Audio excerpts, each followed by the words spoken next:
સાવલી જવા નીકળી હતી તો સલીમભાઈ જોપલી ને ઉભી હતી ત્યાંથી બે આયા 2 જણા તો મને બાઇક ઉપર બેસાડી દીધી ના કહેતી તું તો બે જોડે બધી હાય પછી બેસાડીને મને સાવલી સુધી લાયા સાવલી થી પછી મને સેવા સદન બાજુ લઈ ગયા સેવા સદન લઈ ગયા પછી ઝાડવા તરી બેસાડી પછી કે માસી કે ચાલો કે તમારા આગળ પંચાના ફોટા પાડવાના છે કે ત્યાં આગળ બાવરીમ લઈ ગયો બોકડા ઉપર બેસાડીને મારા દાગીના ઉતાર્યા મારા પાયલ કાઢી લીધા પૈસા મારી જોડેથી લીધી પછી મને તો અમારી ડેરે છોડી મૂકીને ભાગી ગયો. શું નામ તમારું? અંતાબેન. ક્યાં રહો છો? સમજ. શું ઘટના બની હતી?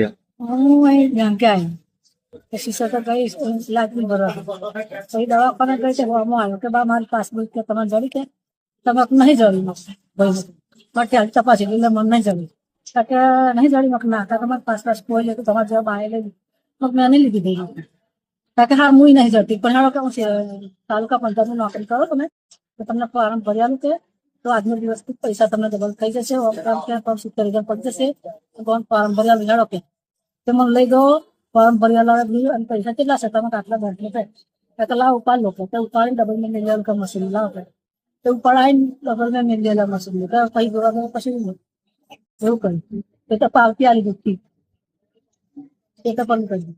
શું નામ તમારું? સુરત. તમે આ બાબતમાં ફરિયાદ કરી છે?